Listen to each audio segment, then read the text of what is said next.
ஸ்ரீமன்னாராயணா ஹரிநாராயணா ஸ்ரீமன்னாராயணா நாராயணா ஸ்ரீமன்னாராயணா நாராயண பட்டதிரி உருகும் பரமனா நலம் தரும் நாராயணீயம் அருள் வழங்குமே தினம் நம்மை காக்குமே. கிருஷ்ணமோ கமலபத்ராட்சமோ திவ்யாபரணபூஷிதம் திரிபங்கி லலிதாகாரம் அதிசுந்தரமோகனம் பாகம் தட்சிணம் புருஷம் அந்யஸ்திரீரூபிணம் ததா சங்கம் சக்கரம் சாங்குசம் ச புஷ்பபாஹனம் ச பங்கஜம் இக்ஷுசாபம் வேணுவாத்யம் ச தாரயந்தம் புஜாஸ்லகைகே ஸ்வேதகந்தானுலிப்தாங்கம் புஷ்பவஸ்திரத்ரகுஜ்வலம் சர்வகாமார்த்த சித்தியர்த்தம் மோகனம் கிருஷ்ணமாஸ்ரஜே. நாராயணியத்தினுடைய 15வது தசகத்திலே தேவகூதி எங்களுக்கு ஒரு சுலபமான ஒரு மார்க்கத்தை நீ உபதேசம் பண்ணணும். அஷ்டாங்க யோகங்கள்லாம் சுத்தமான தனியிடத்தில் சுகாசனம் அமைத்து நித்தமும் ஒருமித்து செயல்கள் எல்லாம் அடக்கி நித்திய நியமங்கள் நிஷ்காமமாய் செய்து அத்தனை போற்றுவேன் ஆத்ம ஞானியாமேன்னு நீ எத்தனை சொன்னாலும் அதெல்லாம் எங்களுக்கு புரியல. சுலபமான ஒரு மார்க்கம், ஏதாவது ஒரு ரூபத்துல உன்னை ஒரு தரிசனம் பண்ணணும். உன்னுடைய நின்ற திருக்கோலமோ அமர்ந்த திருக்கோலமோ சைனித்த திருக்கோலமோ நீ ஆபரணங்களோடு இருக்கிறதோ உன்னுடைய திருமஞ்சனமோ மகாவிஷ்ணுவான உன்னை தியானம் பண்ணா எங்களுக்கு நல்ல கதியை கொடுக்கிறேன்னு நீ சொல்லிட்ட. அதனால உன்னை எந்த உருவத்துல தியானம் பண்ணா உனக்கு பிடிக்கும், இல்ல எங்களுக்கு ஒரு விவேகம் வரும், எங்களுக்கு மனசுல ஒரு சந்துஷ்டியானது ஏற்படும், அதை சொல்லுன்னு உடனே அதனுடைய மார்க்கத்தை அழகா சொல்லக்கூடிய ஒரு வரிதான் இந்த ஸ்லோகத்துல. இந்த ஒரு வரிக்கே மகான்கள் அத்தனை விதமான வியாக்கியானங்கள் சொல்லக்கூடிய அளவுக்கு பட்டத்திரி அத்தனை பொக்கிஷத்தையும் பொதிச்சு எழுதிட்டாராம். தேவகூதிக்கு கபிலர் சொன்னார், அம்மா சரிம்மா, வாழ்க்கையினுடைய தத்துவங்கள் இதெல்லாம் உங்களுக்கு புரியல, விட்டுருங்க. என்ன தியானம் பண்றது எப்படின்னு கேட்டேனோ அதுக்கு ஒரே ஒரு சின்ன ஒரு வழியை சொல்றேன். விமலமதிருபாத்தையர் ஆசன அத்யைர் மதங்கம் கருட சமதிரூட்டம் திவ்யபூஷாயுதங்கம். என்னை உயர்ந்த ரூபமாக என்னை நீங்க தியானம் பண்ணணும்னு சொன்னால் கருட வாகனத்துல நான் அமர்ந்திருக்கக்கூடிய காட்சியோட கருட சமதிரூட்டம், கருடன் பேர்ல நான், என்னுடைய 2 திருவடிகளும் கருடன் பேர்ல, மாலைகள் சர்வாலங்கார பூஷிதனாக கருடன் என்ன தாங்கிண்டு வரக்கூடிய ஒரு காட்சி இருக்க. கருட சமதிரூட்டம் திவ்யபூஷாயுதங்கம் அப்படின்னு கருட வாகனனாக என்ன நீங்க தரிசனம் பண்ணால் சர்வ பாபத்தையும் நான் கலியுகத்துல உங்களுக்கு போக்கிறேன் அப்படின்னு இவர் உபதேசம் பண்ணக்கூடியது ஒரு அழகு. அந்த ஒரு சந்தர்ப்பத்தை அவர் சொல்லிட்டார். அப்ப நாம அடைய வேண்டிய திருக்கோயிலுடைய திவ்ய தரிசனத்தையும் நாம அடைய வேண்டாமா? நாம் அடைய வேண்டிய திருக்கோயில் உங்களுக்கு கவனத்துல இருக்கும். நாமக்கல் மாவட்டத்துல நாமக்கல்லிலிருந்து சுமார் 19 கிலோமீட்டர் தூரத்திலேயும், கரூர் வாங்கல் பாலம் வழியாக சுமார் 13 கிலோமீட்டர் தூரத்திலேயும், மோகனூர் ரயில்வே நிலையத்திலிருந்து சுமார் 1.5 கிலோமீட்டர் தூரத்திலேயும், பஸ் ஸ்டாண்டில் இருந்து சுமார் 1/2 கிலோமீட்டர் தூரத்திலேயும் அமைந்திருக்கக்கூடிய கல்யாண பிரசன்ன வெங்கட்ரமண சுவாமி சம்மோகன கிருஷ்ணன் திருக்கோயில் மோகனூரிலே நாம் அனைத்து தெய்வங்களுடைய திவ்ய தரிசனத்தையும் அடைந்து விட்டோம். பக்தர்களே, ஒரு பெரிய ஒற்றுமை நம்முடைய நாராயணியத்தில் இங்க இருக்கக்கூடிய மூலமூர்த்தியானவன் குருவாயூரப்பனாகவே நமக்கு சேவை சாதித்தான். அவனுக்கு தினமும் ஒரு நாராயணியத்திலிருந்து ஒரு ஸ்லோகமானது சொல்லப்படுகின்றது. அது மட்டும் ஆச்சரியம் அல்ல, நாம் இங்கே படப்பிடிப்பிற்காக வந்தபோது படப்பிடிப்பு முடிந்தவுடன் இங்க இருக்கக்கூடிய ஸ்ரீதர் அர்ச்சகர் சொன்ன ஒரு தகவல், 85 வருடங்களாக இங்கு நடைபெற்றுக் கொண்டிருந்த உற்சவமானது தடைபெற்று விட்டதாம். அந்த உற்சவத்தை ஆரம்பிக்க வேண்டும் என்று நாம் நாராயணியத்தை எடுக்கும் போது அவர்களுக்கு தோன்றி வரும் ஜூலை மாதத்திலே ஆனி மாதம் உத்திர நட்சத்திரத்திலே அவருக்கு ஜூலை 10ஆம் தேதி அன்று துவஜாரோகணம் துவஜ அவரோகணத்தோடு ஏகதின உற்சவமாக நாம் சென்ற போது ஏற்பாடாயிற்று. அதைவிட ஒரு ஆச்சரியம், அத்தனை வாகனங்களிலேயும் இப்போது புறப்பாடு நடத்த முடியாது. இந்த வருடத்திலே 85 வருடங்களுக்கு முன்னால் எவ்வாறு கருட உற்சவம் நடந்ததோ அந்த கருட வாகனத்திலே சுவாமியை எழுந்தருள பண்ண வேண்டும் என்று குருவாயூரப்பன் இவருக்கு பணித்ததும், அது வரும் ஜூலை மாதம் 10ஆம் தேதி நடக்க இருப்பதும் கருட வாகனத்திலே என்னை தரிசித்தால்தான் அவர்களுக்கு நான் சர்வ பலன்களையும் அளிக்கின்றேன் என்று கருட சமதிரூடம் திவ்யபூஷாயுதாங்கம் என்று கபிலன் தேவகோதிக்கு உபதேசம் செய்வதும் பொருத்தமாக அமைவது குருவாயூரப்பனுடைய திருவிளையாடல் என்றே நாம் கொள்ள வேண்டும். இதோ அந்த திருக்கோயிலிலே உற்சவ மூர்த்தி கோவர்தனகிரி திருக்கோலனாக கண்ணனுடைய அடுத்த பரிணாமத்திலே தான் பூக்கள் குலுங்கக்கூடிய கோவர்தனகிரியை இடது கையிலே லாவகமாகத்தான் தாங்கிக் கொண்டு ஒரு விரலிலே தாங்கிக் கொண்டு நீல வண்ண பட்டுக்களை தான் உடுத்திக் கொண்டு முத்து வளையல்களைத்தான் தரித்துக் கொண்டிருக்கக்கூடிய உற்சவ மூர்த்தியினுடைய குன்று குடையாய் எடுத்தாய் குணம் போற்றி என்ற அழகான திவ்ய தரிசனத்தை நாம் அடைகின்றோம். காண கண்கோடி வேண்டும். ஆக நெற்றியிலே எத்தனை நெற்றி சுட்டிகள், உயர்ந்த திருமண் காப்பு, கர்ணபத்திரம், சிகப்பு, வெள்ளை, பச்சைக்கல் பதித்த பதக்கங்கள், வலது கையிலே தான் லாவகமாக ஏந்திக் கொண்டிருக்கக்கூடிய புல்லாங்குழல், வலது திருவடி இடது திருவடி மேல் ஊன்றி இரண்டு திருவடிகளையும் என்னை சரணடைந்து விடுங்கள் என்று சொல்லக்கூடிய கோவர்தனகிரி திருக்கோலத்திலே அவனுடைய திவ்ய ஹாரத்தியோடு இதோ நாம் முதலிலே தரிசித்த நிர்மால்யமான சம்மோகன கிருஷ்ணன், அபிஷேகத்தை கண்டருளின சம்மோகன கிருஷ்ணன் நாம் மற்ற சன்னதிகளை தரிசிப்பதற்குள் அவன் அலங்காரங்களை செய்து கொண்டு அலங்கார பூஷணனாக நமக்கு இதோ காட்சியளிக்க துவங்கிவிட்டான். மீண்டும் சம்மோகன கிருஷ்ணனுடைய ஒரு திவ்ய தரிசனம், ஆச்சரியமான ஒரு அலங்காரம். ராதையும் நானும் ஒன்றுதான் என்று ராதைக்கு பிருந்தாவனத்திலே தன்னுடைய திவ்ய தரிசனத்தை காண்பித்த கண்ணன் இப்போது அழகாக தாமரை, மல்லி இவைகளால் பின்னப்பட்ட உயர்ந்த கொண்டையை சார்த்தி கொண்டிருக்கின்றான்.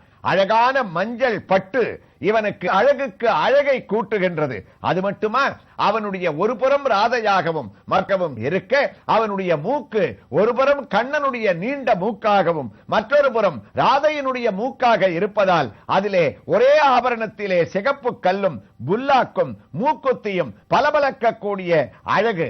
அதே போன்று சர்வ மாலைகளையும் தான் சார்த்தி கொன்று சர்வாலங்கார பூஷனாக ஒரு திருக்கண் ராதையாகவும் ஒரு திருக்கண் கண்ணனாகவும் உயர்ந்த திருவடிகளோடு நமக்கு காட்சியளிக்கக்கூடிய சம்மோகனம் மோகநாத்து என்ற மோகனோர் சம்மோகன கிருஷ்ணனுடைய திவ்ய ஹாரத்தியினுடைய திவ்ய தரிசனம்.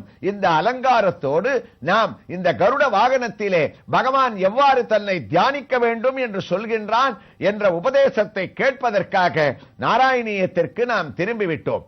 பட்டத்திரியும் தொடர்கின்றார். குருவாயூரப்பா, ஆசனாத்யைர் மதங்கம் கருட சமதிரூடம் திவ்ய பூஷாயுதாங்கம். தேவகூதிக்கு கபிலன் பண்ண உபதேசத்துல இது ஆச்சரியமான வரின்னு சொன்னோம். நமக்கெல்லாம் ஒரு சந்தேகம் தோணும், எவ்வளவோ ரூபம் பகவானுக்கு இருக்கு. இப்ப கூட சம்மோகன ரூபத்துல நாம பார்த்தோம். இருந்தாலும் என்ன தியானம் பண்ணச்சே கருடனையும் என்னையும் ஒன்னா நினைச்சுக்கணும்னு சுவாமி சொன்னதுக்கு காரணம் என்னன்னா, கருடன் தான் அவருக்கு கொடியாக இருப்பவர், வாகனமாக இருப்பவர். அவர் எந்த இடத்துக்கு வேகமா போகணும்னாலும் பக்தர்களான நம்மை காப்பாற்றுவதற்காக ஆனையின் துயரம் தீர புல்லூர்ந்து சென்று நின்று ஆழி தொட்டானை தேனமர் சோலை மாடமாமயிலை திருவல்லிக்கேணி கண்டேனே. திருவல்லிக்கேணியில அந்த கஜேந்திர வரதனாக அவன் காட்சியளிக்கக்கூடிய மூல ரூபம் இருக்க, அந்த ரூபமே இப்ப கருட வாகனத்துல எப்படி கபிலர் உபதேசம் பண்ணாரோ அதே ரூபம் தான். அதே போன்று பல ஊர்கள்ல உற்சவங்கள்ல பகவான் கருட வாகனனாக நமக்கு காட்சி அளிக்கிறது இருக்க.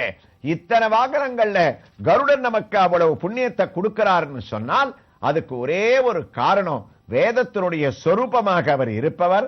அது மட்டுமல்ல, ஸ்ரீரங்கம் முதலிய கஷேத்திரங்கள்ல பார்த்தோம்னா ஸ்ரீரங்கத்துல பகவான் ரங்கநாதன் எந்த அளவுக்கு கம்பீரமாக சயனிச்சுருக்காரோ அவருடைய திவ்ய தரிசனத்தை அடையறதுக்கு முன்னாடி பகவான் இந்த கருடன் அந்த சுவாமியை நோக்கிண்டு பெரிய உருவத்தில் இருப்பாரா. சுவாமியே விஸ்வரூபம் எடுத்தா எப்படி இருப்போமோ அதே மாதிரி கல் பெரிய உருவத்தோட மூலமூர்த்தியாக அங்க கருடன் சேவை சாதிக்க கூடியது அழகு. நம்முடைய நலம் தரும் நாராயணத்திலேயும் நம்மெல்லாம் ஞாபகத்துல இருக்கோம், எந்த திருக்கோயிலுக்கு சென்றாலும் கொடிக்கம்பத்தை தாண்டியவுடன் பெருமாளோ தாயாரோ மற்ற திவ்ய தரிசனத்தை அடையறதுக்கு முன்னாடி வாருங்கள்னு நம்மள வரவேற்று கை குவித்து முதல்ல நமக்கு தரிசனத்தை அளிக்க கூடியவர் பெரிய திருவடியான கருடனா. அவருடைய திவ்ய தரிசனம் தான் நம்மள பகவானிடத்துல அழைச்சிட்டு போறது. எம்பெருமானை காட்டக்கூடிய வேதமாகவும் ஆச்சாரிய ஸ்தானமாகவும் உயர்த்தி காட்டக்கூடிய ஒரு வாகனமாகவும், கொடிக்கம்பத்தின் மேலே இந்த இடத்திலே மகாவிஷ்ணு இருக்கின்றான் வாருங்கள் என்று கொடியாகத்தான் பறந்து கொண்டு அவனுடைய திவ்ய தரிசனத்திற்காக நம்மை அழைக்கக்கூடிய ரூபத்திலேயும், பல விமானங்களிலே பல சுதை வடிவங்களிலே 4 புறங்களிலேயும் அமர்ந்த திருக்கோலத்திலே அவன் இருந்து கொண்டு நமக்கு பெரிய திருவடி என்று பகவானுடைய திருவடிகளிலே பெரிய என்ற ஒரு பெயரை அடைந்ததால் கருடனையும் பகவானையும் சேர்த்து நாம் மங்களாசாசனம் செய்வது என்பது பின்னாடி நாம் உலகத்தில் வரக்கூடிய ஒரு வழக்கமாக வச்சுக் கொண்டாலும் அது கபிலனுடைய உபதேசம்னு இந்த ஸ்லோகத்தை கேட்கச்சே நமக்கு தெரியுது. கருட சமதிரூட்டம் திவ்ய பூஷாயுதங்கம். அதனால தான் தமிழ்நாட்டில் நாச்சியார் கோயில்னு உயர்ந்த பிரசித்தி பெற்ற கோயில். நாச்சியாருக்கு அந்த கும்பகோணம் பக்கத்துல இருக்கு, அங்க விசேஷம். நாச்சியாரை விட அங்க பெருமை யாருக்குன்னா இந்த கருட பகவானுக்கு தானா. கருட சமதி ரூட்டம், கல்கருடன் பேரு. அந்த கருடனுடைய பெருமை இருக்க பிரமிக்கத்தக்க வைக்கிறது. ஸ்லோகத்துல ஒரு வரிய சொல்லிட்டு நாராயண பட்டத்திரி நமக்கு காஞ்சிபுரம் கருட சேவை, நாச்சியார் கோயிலுடைய கல் கருடன், அதே மாதிரி நமக்கு 12 கருட சேவை அக்ஷய திருதியில நடக்கக்கூடிய கும்பகோணம், 11 கருட சேவைகள் நடக்கக்கூடிய மணிமாட கோயில், பல விஷயங்களை இந்த ஒரே ஒரு வரியில பட்டத்திரி ரொம்ப அழகா நமக்கு ஞாபகப்படுத்திடுறாராம். அதெல்லாம் கருட சேவைகள் எம்பெருமானோட வருது. ஆனா நாச்சியார் கோயில்ல கருடனுடைய புறப்பாடு இருக்க, அந்த சன்னதியிலேருந்து அவரை எழுந்தருள பண்ணச்சே அவருக்கு இருக்கக்கூடிய அந்த ஒரு பெரிய பலம் இருக்க, அதை 4 பேர் அவரை எழுந்தருள பண்ணிட்டு வருவார். கொஞ்சம் தாண்டின உடனே 8 பேர். அந்த முகத்வாரத்தை விட்டு வெளியில வரச்சே 16 பேர் தாங்கினாத்தான் அவரை தூக்க முடியும், இல்லைன்னா கீழே வச்சுட வேண்டி இருக்கும். அதுக்கப்புறம் வெளியில வரச்சே 32 பேர் தாங்கினாத்தான் தான் தாங்கும்படியான சக்தியை கொடுப்பார். அது 64 ஆகும், 128 ஆகும் மாட வீதிகள்ல வெளியில புறப்பாடு நடக்கும் போது. அப்ப எந்த கருடன் 4 பேர் தன்னை தாங்கினாலே எழுந்துக்கிறாரோ அவர் கடைசியா தெருவுல வரும்போது அந்த 4 பேருக்கு தாங்கக்கூடிய சக்தியை கொடுக்காம 128 பேர் தன்னை தாங்கினாத்தான் தான் புறப்பாடு கண்டருளுவேன்னு சொல்றவர் திரும்பி கோயிலுக்குள்ள வரும்போது அதே வேகத்துல, ஏன்னா 128 பேர் ஒரே இடத்துல அவரை எழுந்தருள பண்ண முடியாது, அதுக்குண்டான இடம் தானே இருக்கும். எந்தெந்த இடத்துல எத்தனை பேர் தன்னை தாங்குவதற்கு இடம் இருக்கோ அத்தனை பேருக்கு அந்த சக்தியை கொடுத்து 128 64 32 16 8 4ன்னு மறுபடியும் தன்னுடைய ஸ்தானத்திற்கு அவர் எழுந்தருளக்கூடிய சமயத்துல அந்த ஒரு ஆச்சரியம் இன்னைக்கும் கலியுகத்துல நமக்கு கருட பகவான் பண்றாருன்னா கருட பகவானா பண்றார். அந்த சக்தியை கபில வாசுதேவனாக இப்ப உபதேசம் பண்ணக்கூடிய மகாவிஷ்ணு இவருக்கு கொடுக்கிறாராம். அதனால தான் கருடன் பெருமை வாய்ந்தவனாக இருக்கான். அவனோட சேர்ந்து என்ன திவ்ய தரிசனம் பண்ணிட்டான்னு சொன்னா, அடியால் முள் கஞ்சனை சற்று அமரர் ஏத்தும் படியான் கொடிமேல் புல் கொண்டால் நெடியால் நாமமே ஏத்துமின்கள் ஏத்தினால் நாமம் வேண்டும் காமமே காட்டும் கடிது. ஆச்சரியமா பூதத்தாழ்வார் சொன்னார். நாராயணிய ஸ்லோகத்தை ஒத்த ஆழ்வாருடைய பாசுரம். அப்படி கருட வாகனத்தோட எம்பெருமானுடைய திவ்ய தரிசனம் பல பலன்களை அளிக்கும்னு இந்த வரியை முடிக்கல. இதனுடைய விசேஷங்களை எல்லாம் பல கருட வாகனங்களோடு தொடர்கிறார் நாராயண பட்டத்திரி. எவ்வாறு தொடர்கிறார் என்ற ஒரு வைபவங்களை இங்கு எழுந்தருளி இருக்கக்கூடிய மோகனூர் சம்மோகன கிருஷ்ணனுடைய திவ்ய ஹாரத்தியோடு அவரிடமிருந்து உத்தரவு பெற்றுக்கொண்டு நாராயணியத்தின் அடுத்த பகுதியிலே மற்றும் ஒரு ஆலயத்தில் ஸ்ரீகிருஷ்ணனுடைய திவ்ய தரிசனத்தோடு தொடர்ந்து கேட்கலாம். கிருஷ்ணாய துப்யம் நமகா.